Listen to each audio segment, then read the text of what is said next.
Este podcast es presentado por Score. Score, la energética del fútbol.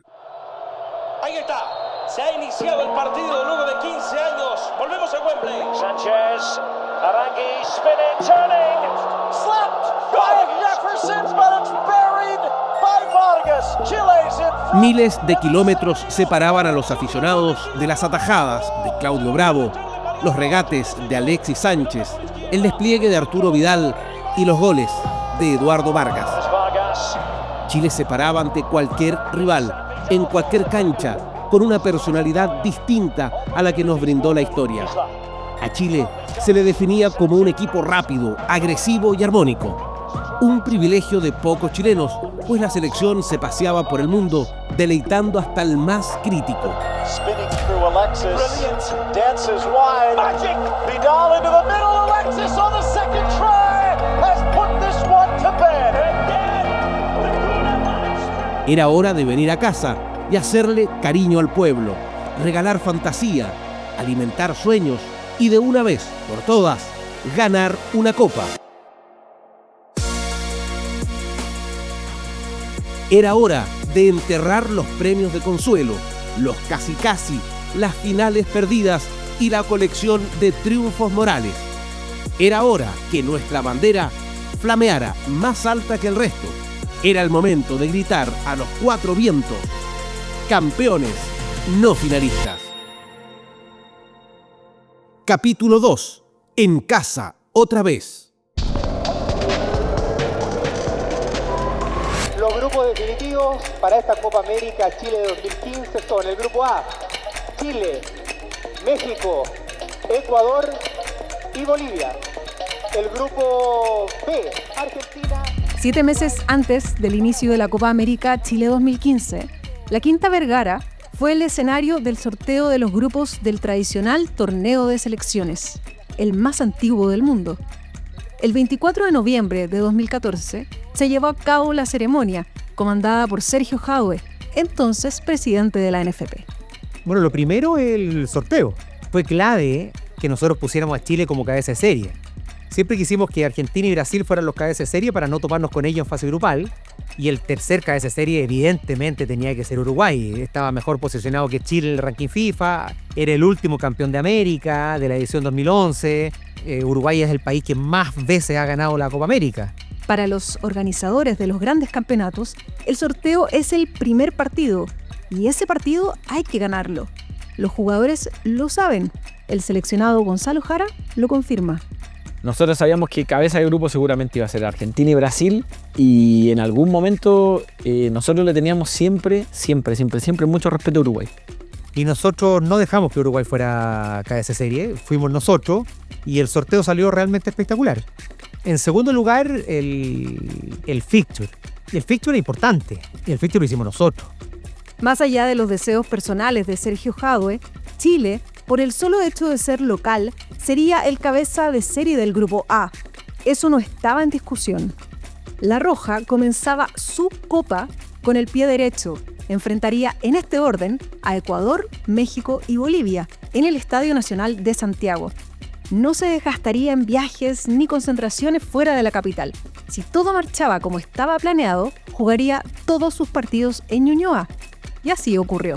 Bueno, serán 8 sedes, 8 ciudades en las diferentes regiones de este país, las que albergarán al certamen a mediados del próximo año. Argentina la hicimos recorrer Chile desde La Serena, pasando por Viña del Mar, la llevamos a Concepción y después de vuelta la trajimos en Santiago. Anduvo harto Argentina en esa copa.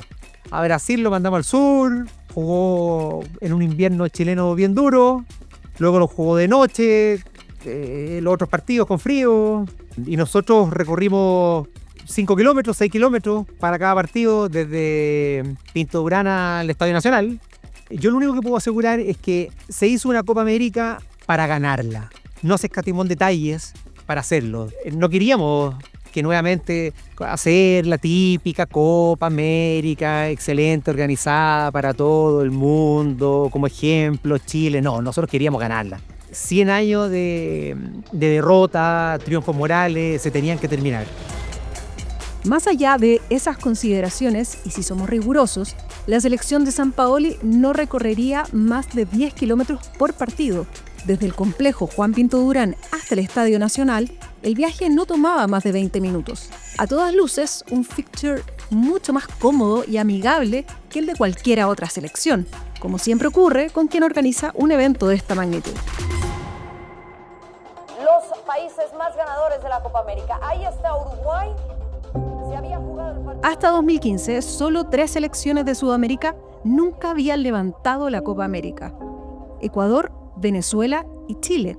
Por lo tanto, era esta la oportunidad de ganarla. Por juego, por carácter, por ser local o simplemente por practicar un fútbol brillante, se creía que los casi llegarían a su fin. El ayudante técnico de Jorge Sampaoli, Sebastián Becachese, conversó con el periodista argentino Juan Pablo Varsky y le comentó cómo convivieron con tales expectativas. Teníamos esa expectativa de jugar rápido la Copa América en Chile. Y había como una carga también porque era la generación dorada, pero que todavía no había ganado nada, ¿no? Claro. Para el medio local, sobre todo. Para afuera muy valorada. Sí. Pero viste que siempre existe eso, que en el medio, desde dentro se exige, obviamente, bueno, ¿cuándo vamos a ganar algo? Y se gestionó muy bien. Y yo creo que el proceso del Mundial fue clave porque la cantidad de tiempo que estuvimos juntos compartiendo, más de la manera que competimos, más esa sensación de que nos faltó algo, creo que tuvimos el premio después en la Copa América. Un año antes de la Copa América, Jorge Sampaoli ya tenía claro cómo debía competir para ganarla. Su principal dificultad era sacarle mejor rendimiento a un equipo que volaba en la cancha. La expectativa en Chile era alta. Yo creo que hay que potenciar algunas cosas, mejorar lo que hizo este grupo no va a ser tan fácil. Tenemos que potenciar, tenemos que seguir estimulando algunos rasgos que hicieron de que juguemos de igual a igual contra Brasil en Brasil. Hemos ido evolucionando en diferentes factores. Antes era un equipo un poco más directo. En el Mundial aprendimos que para jugar contra los equipos, las potencias, había que tener mayor control y mayor presión alta. Contra Brasil en el último partido tuvimos mayor control sin demasiada profundidad. Entonces son aspectos que vamos a ir corrigiendo. Ojalá que tengamos la posibilidad de mejorar algún aspecto que nos permita por ahí, en algún caso, no equipararnos con esas selecciones, sino en algún momento superarlas, porque la necesidad de este país de conseguir algo futbolísticamente va a estar radicado en eso, ¿no? En consolidar lo que hizo en la Copa del Mundo, potenciarlo y mejorarlo. La ecuación era simple: un equipo hambriento, picado, con jugadores en las mejores ligas del mundo, que se paraba de igual a igual ante cualquiera y alentado por su público tenía altas posibilidades de triunfar. Todos estos factores se consideraban aliados al momento de afrontar una copa de tal magnitud. De lo que no había certeza era de cómo respondería el equipo ante esa presión. Todo eso pasaba por la cabeza del staff técnico. Esa pregunta también se la hacía el preparador físico Jorge Decio. Veníamos de haber hecho un muy buen mundial, Chile no había salido campeón nunca y había mucha expectativa. No sabíamos si eso iba a ser a favor o nos iba a generar ansiedad y jugar en contra. Por esta razón, absolutamente nada quedó al azar. Personeros de Pinto Durán, por orden de Jorge Sampaoli, viajaron a Ecuador, México y Bolivia. Su misión: elaborar detallados informes técnicos, tácticos y de convivencia de cada uno de los rivales de La Roja. En simple, Sampaoli no quería sorpresas. El realizador audiovisual de la selección, Felipe Flores, especifica cuál sería ese rol. Estos emisarios que iban, que en verdad se jugaban la vida, yo creo que les importaba mucho el cómo iban a jugar los rivales para ver cómo se planteaba el equipo. Independiente de que había una idea de juego clara, o sea, no sé, ofensiva, propositiva y todos esos adjetivos. Jorge Sampaoli tiene 30 nombres y tan solo 23 cupos para confirmar la planilla chilena en la próxima Copa América. Desmenuzarla, comienza cada uno a sacar sus conclusiones de quienes quedarán fuera. Chile inició los trabajos con 30 jugadores. Faltaba poco más de un mes para la Copa. Los únicos futbolistas que tenían permiso para incorporarse más tarde eran Claudio Bravo y Arturo Vidal. El 6 de junio de 2015, el Fútbol Club Barcelona y la Juventus jugarían la final de la Liga de Campeones. El cuidavallas defendía a los culés y el volante a la vecchia señora. La preocupación del entrenador era definir la plantilla oficial, pues la nómina constaba de 23 nombres. De todo el contingente, un futbolista preocupaba de sobremanera al cuerpo técnico y médico de la selección. Su nombre: Jorge Valdivia Toro. Para Jorge Decio, un imprescindible. Jorge lo consideraba como es, un talento, un jugador distinto que marcaba diferencia cuando la pelota pasaba por sus pies. Entonces Jorge tenía la capacidad de sorprender al rival. Y no era un tipo que rompía líneas en conducción o el 1 contra 1. Él daba un pase, el apodo lo dice, el Mago de Valdivia. Él daba un pase entre líneas o un pase filtrado y dejaba a los jugadores, los delanteros con el arquero en cualquier momento. Él veía los espacios donde ningún otro nosotros nos dábamos cuenta de que estaba. Y Jorge eso lo valoraba mucho. A Sampaoli le gustaba el buen fútbol. Y Valdivia era de esos jugadores que hacía jugar bien al equipo. Jorge Valdivia, un ídolo, el distinto, el loco. Era un jugador que le costó en un principio entrar en ese esquema de Jorge Sampaoli donde no jugaba con 10 clásicos.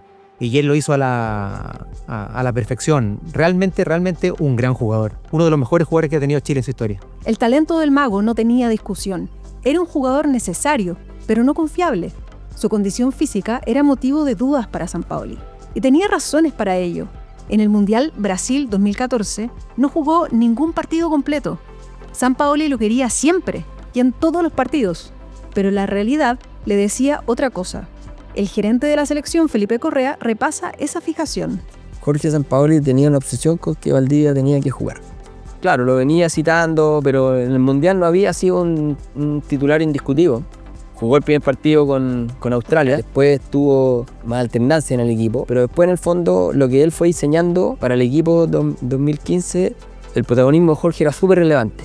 Para mí es uno de los jugadores que he visto que mejor entiende el juego también, o sea, una facilidad para hacer que el resto se mueva y habilitarlo increíble. Las condiciones del Mago Valdivia eran innegables. Su aporte en el mediocampo era propio de ese futbolista distinto, con el que todo entrenador quisiera contar. Martinez, Valdivia, liberdade para ele. En Palmeiras de Brasil se le glorificaba por su talento innato para habilitar a sus compañeros y definir cuando la jugada lo ameritaba. El 10 de Chile tenía personalidad, rebeldía, olfato y también gol, pero su resistencia física era la nota de alerta. Por lo mismo, el propio jugador tenía cuidados específicos con su alimentación. Hola, soy Cristian Saldaño, fui el chef ejecutivo de la selección chilena de fútbol en la Copa América 2015. Y ahí apareció el Mago también con su famoso alimentación sin gluten, leches vegetales. Él se estaba cuidando bastante porque el gluten también influye también en la inflamación del cuerpo. Jorge Sampaoli ordenó un trabajo especial para Jorge Valdivia. Lo necesitaba al 100%. El futbolista era el gran tema en la pizarra técnica de Juan Pinto Durán. Jorge Decio seguía a distancia su preparación. Y recuerdo que también que lo cuidábamos, a veces iba una persona del cuerpo técnico a ayudar a tratarlo, a que se recupere. José Amador, que tenía tiempo, viajaba para poder tratarlo post partidos cuando él estaba en el exterior jugando en su equipo. Amador viajó mucho, y no solamente con Valdivia, lo hizo con varios jugadores. En su momento lo hizo con Marcelo Díaz, creo que lo hizo con Arturo. No recuerdo todos los que en ese momento necesitaron de él, pero como él estaba para eso también en Chile, para colaborar y tenía el tiempo de viajar, iba colaborando de esa manera, viajando y ayudando a la recuperación de los jugadores. El trabajo que se hizo con él fue contratar a José Amador, que ya venía trabajando con la selección desde hace mucho tiempo, pero definitivamente anda a vivir a Brasil. Y trabaja con Jorge, en el fondo el 100% del día, ponte a disposición, mandémoslo las veces que sea necesario, hacer un trabajo físico de preparación y como preventivo de lesiones y de un montón de cosas con Jorge, que fue súper relevante. Yo creo que hizo un buen trabajo de preparación con Jorge, que él fue el primero en estar convencido y el primero en que lo quiso ejecutar y lo ejecutó de manera increíble, pero en el fondo la selección estaba mostrando un nivel competitivo en todo ese periodo muy, muy relevante, y después del Mundial también un proceso de preparación jugando con los mejores equipos del mundo, estando tercero en el mundo en el ranking FIFA. En el seno de ese equipo había un solo objetivo en mente, que se arrastraba desde Brasil 2014. Ganar una Copa América era una necesidad. Los grandes equipos entran a la historia no solo por jugar bien o por superar al mejor equipo del barrio. En el fútbol de hoy, los títulos oficiales pesan y Chile no tenía ninguno. El defensa Gonzalo Jara convivía con esa necesidad. algo tenemos que ganar, algo tenemos, no podemos pasar. Está bien, lo que más sueña, lo que uno quiere es jugar un mundial, representar a tu país, pero la Copa América del 2015 era como algo agregado dentro de esa gran generación. Yo creo que también nosotros veníamos pensando, nosotros el 2011 en la Argentina, la Copa América, yo creo que también perdimos una gran oportunidad de pelear una Copa América.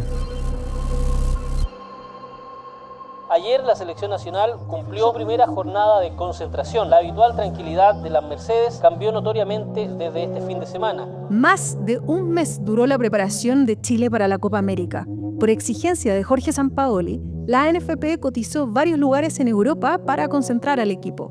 Un manjar para el entrenador, que quería la menor cantidad de extraños cerca. Gente acá del campo, gente humilde que queremos por una vez en la vida conocer los jugadores que nos van a representar en esta Copa, pero lamentablemente Sampaoli dice que es imposible. Los planes eran prepararse en Málaga y viajar muy encima del debut ante Ecuador, pero todos los complejos ya estaban reservados, por lo que el lugar escogido fue el Monasterio Celeste, cercano a Requinoa en la región de O'Higgins.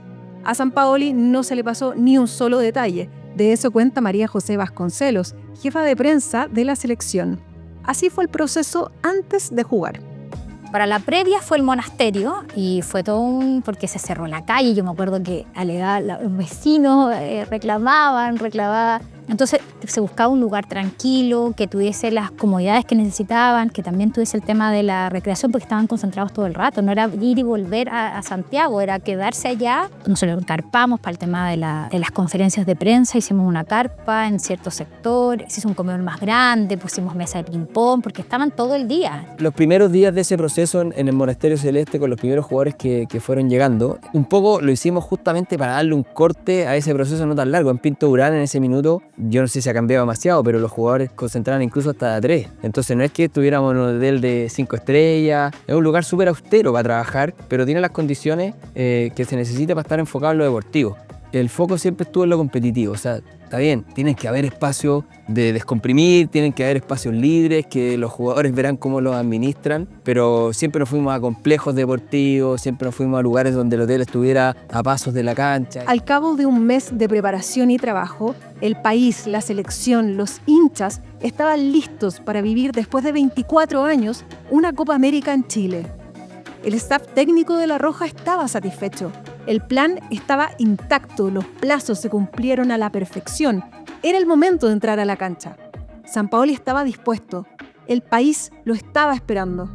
La estadía en este lugar ha sido muy próspera, muy tranquila y la verdad que nos ha permitido trabajar con total naturalidad. Escuchas Campeones no finalistas. Esta es la panorámica del Estadio Nacional de Santiago, ceremonia inaugural de la Copa América. El jueves 11 de junio se inauguró la 44ª edición de la Copa América. A Chile llegó el campeón vigente, Uruguay, con el maestro Oscar Washington Tabárez a la cabeza y Edinson Cavani como gran figura. Los candidatos de siempre también arribaron con sus fulgurantes estrellas. Argentina venía con Lionel Messi, Brasil con Neymar Jr. y Colombia con James Rodríguez. Chile, naturalmente, también era candidato. Claudio Palma, relator de Canal 13, lo tenía muy claro. Esta selección jugaba de memoria. En su mejor momento Isla Bocellur, si no estaba Mena, Bravo ni hablar. Lo de Alexis que jugaba por la izquierda, Vargas por la derecha. El Chupete se costaba al día, jugaba Matías, Marcelo Díaz, que era el distribuidor del fútbol. Era un equipo perfecto y bien trabajado por Sampaoli. Internamente había un par de jugadores que se robaban las miradas. En el camarín de La Roja contaban con varios superclases. Teníamos 3 superclases, que era Alexis, Claudio y Arturo. Y yo siempre lo he dicho, los demás es acompañar. Pero en ese acompañamiento está lo difícil. O sea, yo sé que si Arturo, Alexis y Claudio juegan al 100%, yo tengo que jugar al 120%. El sorteo realizado en noviembre en Viña del Mar determinó que Chile jugase el jueves 11 de junio ante Ecuador, el lunes 15 frente a México y el viernes 19 versus Bolivia. Según Sampaoli, el primer rival revestía especial cuidado. Este debe ser el mejor Ecuador de los últimos años en referencia a lo que yo vi por la gran cantidad de futbolistas que tiene y la velocidad con que cuenta de mitad de cancha hacia adelante. Todos jugadores de características muy veloces que seguramente si Chile no domina el encuentro lo va a sufrir. La planificación y la rutina jugaron un papel destacado en este proceso. Y las cábalas también. Varios actores no abandonaron estas prácticas hasta el final de la Copa. Felipe Correa recuerda cómo era el día a día en la selección. Tenía un par de llamados por teléfonos que sí o sí tenía que tener antes, que podía hacer para hablar del clima, con un par de personas que no podía dejar de hacerla y que obviamente se cumplieron, entonces la hicimos siempre, pero era un llamado de 2 segundos, era como antes de subirme al bus y podía estar, no sé, en lo que sea, había que contestar. Tenía más que cabras mucha rutina. Éramos en las mañanas, salíamos a correr con BKHS, hacíamos un recorrido, hablábamos de no sé qué, el desayuno, siempre. O sea, tú armas una rutina. Yo soy súper cabalera, entonces yo andaba siempre para los partidos de Chile con el mismo pantalón y la misma blusa, que es una blusa celeste, que es la foto que saco siempre. Todos los partidos. Yo lavaba esa ropa y esa ropa era para los partidos. Entonces, y me fui súper confiada y decía, este es el momento. Teníamos una cábala con el cuerpo técnico y también con los jugadores. 2 días antes de cada partido de Chile íbamos a comer en un restaurante. Salíamos a comer un par de veces a restaurantes que pedíamos cerrar, que nadie supiera. Pero cosas como casi que un paseo de curso. Sí, se pone la misma música muchas veces. Uno evita a veces que no entre alguien al camarín. El vestuario es el espacio al que pocos podían acceder. Y en eso los seleccionados eran especialmente recelosos. La puerta no se le abría a cualquiera y no era ni la voz ni la orden del capitán o del entrenador. El camarín es el espacio íntimo y a veces indescifrable en el que los futbolistas son amos y señores. Ahora, como todo en la vida, hay excepciones. Una persona sí tuvo ese privilegio. La expresidenta Michelle Bachelet lo hizo y en más de una oportunidad. Su figura casi se consideró un amuleto. No podíamos no estar aquí acompañando a la roja de todos, digamos, en una noche tan especial, ¿no? En la inauguración de la Copa América, que espero que nos vaya muy bien. El utilero de la roja, Wilson Vázquez, recuerda cómo se desarrollaban estas visitas. Iba al camarín de los partidos cuando estábamos en el Nacional, fue al camarín después del partido. Le hicieron pasar, lo felicitó Michelle Bachelet y tenían mucha cercanía con ella. Se trata de que incomodar lo menos posible a los jugadores. Por eso son tan celosos a veces los jugadores de cuidar el camarín, de que no haya nada que los saque del partido. Obviamente antes de entrar al vestuario, entraba el jefe de seguridad o Patito Jerez en esa época y decía, oye, ¿están todos vestidos? Va a entrar la presidenta. Ah, sí, no se vestía, porque unos se estaban duchando, otros, no sé, estaban sentados en la banca descansando, y ahí pasaba, saludaba, había un silencio único que también dedicaba unas palabras todo el tiempo y era muy afectuosa, muy cariñosa con todo. El fútbol es y debe ser oficialista. Después de cada partido recuerdo que nosotros junto a ella íbamos al camarín y saludábamos uno por uno a los jugadores de la selección también para felicitarlos después de todos los triunfos que hubo durante esa Copa. Se podía sentar al lado mío y conversar, o podía estar con otro conversando, más allá de muy futbolera también. Michelle Bachelet era como más cercana, no sé si era por el carisma que tenía. La presencia de la entonces presidenta de la República activaba un planificado y riguroso despliegue de seguridad, un desafío mayúsculo para la jefa de prensa de la selección chilena. Mira, fue bien difícil en algunos momentos, sobre todo en los estadios. En Pinto Durán no era tanto, porque en Pinto Durán éramos nosotros y después entregamos las imágenes o entraba la prensa después. Pero en los estadios era difícil porque querían entrar con el camarógrafo, con el audiovisual, con todos del equipo de ella. Y nosotros en eso éramos súper reservados, por como también el trabajo de Sampaoli. Sampaoli en eso era súper reservado. Ella me retó varias veces porque a mí tocaba el rol de decir, o sea, no podía entrar todo el mundo tampoco al camarín, porque una vez me dijo, usted es el que dejó a mi hija afuera a veces, porque tenía que cuidar, no sé, por el espacio de los jugadores, pero la verdad que un buen amuleto para la selección, salimos campeones con ella, o sea, no podemos quejarnos. Nos viene muy bien, yo creo que siempre todo lo que permita que como país nos sintamos unidos con identidad, tras algo que nos convoque a todos, yo creo que es algo que nos viene muy bien. Y usted con la camiseta puesta, presidenta. Con la camiseta puesta y esto porque parece que va a estar heladito. Tiene que abrigarse porque... Jorge Sampaoli y su equipo técnico estudiaron pacientemente a los 3 primeros rivales. Con esa información brindaron charlas previas a cada partido Felipe Flores, en su calidad de analista audiovisual, gozaba de la confianza del entrenador. ¿Cómo eran y de qué se hablaba en ellas? Existía una charla que era como colectiva, por decirte cómo atacan, cómo defienden. Había una charla individual que era por jugador y había una cancha que poníamos donde estaba cada jugador en su posible posición. Había una agenda, el lunes se va a mostrar cómo ataca Ecuador en la mañana y vamos a entrenar cómo defendernos frente a Ecuador. Entonces estaba vinculado lo que era la charla técnica con el entrenamiento. Ya la charla como individual se mostraba muy cercano al partido para que tuvieran más en la memoria las caras de los jugadores y cómo jugaban. De hecho, estaban puestos con muchas semanas de antelación qué tipo de entrenamientos iban a hacer y todos venían de la herencia bielcística. En ese sentido, Sebastián era muy fanático de Bielsa y de todo su estilo de entrenamiento, hasta su manera de pensar.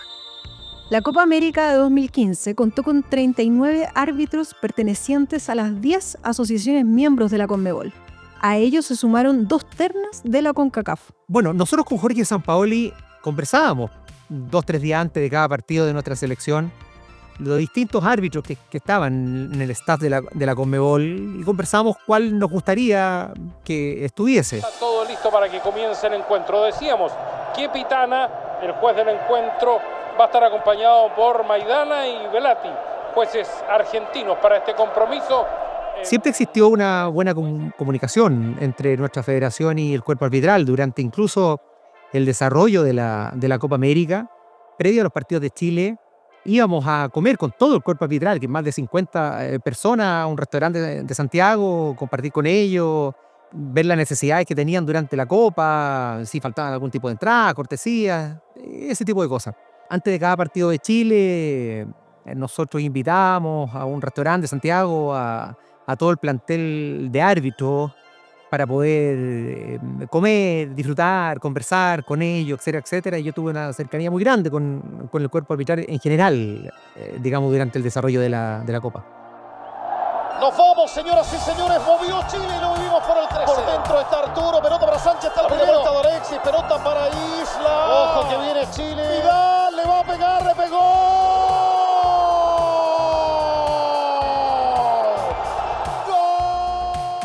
Para el estreno, el escogido fue el argentino Néstor Pitana. Chile superó 2-0 a Ecuador, con un gol de Arturo Vidal y otro de Eduardo Vargas. Fue un partido plano donde la roja no brilló, pero tampoco tuvo grandes sobresaltos.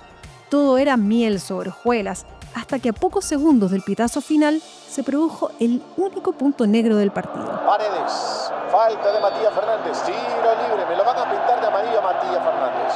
Venga para acá, mira vos, mira cómo lo echan a Matías Fernández, se queda con 10 Chile. Matías Fernández fue expulsado, no estaba en el libreto de nadie y a todos les costaba creerlo. Sí, fue una expulsión como en el fondo, sí, pero bueno, no había mucho que quejarse, una jugada que fue como mala suerte, mala que le haya pasado a Matías, como que un jugador que no es violento, que no es agresivo, pero bueno, llegó tarde esta jugada y parte de... Fernández, por entonces jugador de la Fiorentina, había reemplazado en el minuto 68 a Jorge Valdivia. 6 minutos después, recibió una tarjeta amarilla por una simulación. Cuando el partido se iba, se ganó la segunda amarilla por una infracción contra Juan Carlos Paredes. Matías, un crack y bueno, como decís vos, te sorprende que lo echen. No. Era la segunda tarjeta roja que Matías Fernández recibía en su carrera, la primera y única con la selección chilena. El castigo, una fecha. Fernández no podría jugar ante México 4 días después. Siempre es complicado el primer partido, el nerviosismo, las ganas de poder ganar. Siempre al principio cuesta mucho más. Lo importante es que tuvimos la calma hasta el final y pudimos quedar con los 3 puntos. Sin ver un Chile espectacular, creo que ganó bien y que en definitiva marcó la diferencia que el juego así se vio, ¿no? El triunfo le quitó una enorme presión a la selección. El debut ya era historia, era necesario descansar y volver a concentrarse. Los 3 puntos, además, traían de la mano un cariñito para los jugadores. Es como pasa con los niños. Si hacían la tarea, había premio. Una sana y deliciosa costumbre de ese plantel. Teníamos la tradición, por ejemplo, post partido una hamburguesa y le agregamos un hot dog porque estábamos en Chile, completo. Decía ya, pero tenemos que ganar primero. Entonces, y era como ver a un niño llegar y cada uno se lo armaba a su pinta. El lunes 15 de junio se disputó el segundo partido frente a México, que en su estreno había empatado 0-0 con Bolivia en Viña del Mar. Los mexicanos se presentaron con una selección alternativa, dirigida por el Piojo, Miguel Herrera. El partido fue tenso, especialmente en el primer tiempo, donde los aztecas estuvieron siempre arriba en el marcador. El Nacional enmudeció y solo algunos murmullos rompieron el silencio. El capitán Claudio Bravo exigió a la hinchada alentar a la roja. Chile perdía 2-1 hasta que a los 42 minutos cayó el empate. Gol de Eduardo Vargas. Con ese resultado se irían al descanso. En el segundo tiempo bajó la intensidad y las defensas de ambos equipos dieron menos facilidades. Se cerró el partido y aunque Chile se generó más llegadas, el score final fue un empate 3-3. Una presentación que generó algunas dudas de parte de la afición. Para muchos, el arbitraje del peruano Víctor Hugo Carrillo incidió directamente en el resultado. 2 goles chilenos fueron anulados por sendas posiciones de adelanto de Arturo Vidal y Alexis Sánchez. Horas después del partido, mientras promulgaban la ley Marco para una nueva institucionalidad en inversión extranjera, esto comentó la presidenta Michelle Bachelet en directa alusión al cometido del juez Carrillo. Así estamos garantizando, por ejemplo, la no discriminación arbitraria, es una palabra que hoy día nos cae mal a los chilenos, arbitraria, se parece a otro tipo de palabras, como árbitro, ¿no es verdad?, del inversionista extranjero. Pero yo descubrí que por algo arbitrario es arbitrario, ¿no? Al presidente de la Federación Chilena, Sergio Jadue, el arbitraje tampoco le fue indiferente. El único problema que hubo fue posterior al partido de Chile con México. Yo sentí que en ese partido el arbitraje nos perjudicó. Y yo no iba a permitir que nos perjudicara el arbitraje, lo que siempre haya pasado en la historia de nuestra selección, y menos organizando nosotros la Copa. Me acuerdo que muy molesto bajé luego del empate al camarín, tuve un fuerte encontrón con los árbitros y teníamos que mandar un mensaje. Y el mensaje fue que esos árbitros no dirigieran nunca más durante el desarrollo de la Copa. Y creo que el mensaje se entendió. Y así ocurrió. Víctor Hugo Carrillo y sus asistentes no se aparecieron más por la Copa. Con 2 partidos jugados y 4 puntos en la tabla, Chile no terminaba de convencer. El equipo sabía que tenía tarea pendiente. Sí, o sea, había un poquito de tensión en ese sentido. Estábamos todos muy expectantes de lo que tenía que hacer Chile en esa Copa América y diría que la fase de grupo, el nivel de juego fue bueno, pero no fue lo mismo que nosotros mostramos contra los grandes equipos del mundo a los que enfrentamos, ¿no? Quedaba un partido para cerrar la fase de grupos. Bolivia, que también acumulaba 4 puntos, estaba en el horizonte. En Pinto Durán solo se hablaba de fútbol. Matías Fernández estaba habilitado para jugar. ¿Qué cambios haría Jorge Sampaoli? ¿Cómo mejorarían en defensa? ¿Quién marcaría al goleador Marcelo Moreno Martins? Chile tenía 3 días para resolver esas dudas, porque el foco estaba puesto en la cancha y lo único que le quitaba el sueño al entrenador era cómo ganarle a los altiplánicos. Estaba todo bien hasta que un hecho remeció el ambiente en Juan Pinto Durán. Un golpe fuerte y directo al corazón de la selección. Y no tenía que ver con un balón de fútbol.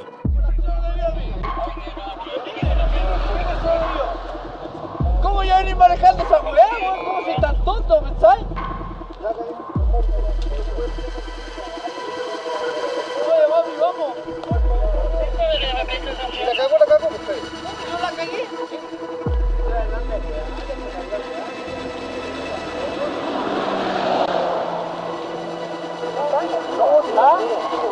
No ponga las cosas muy difíciles. Pasa lo mismo, te voy a cagar a todos chicos.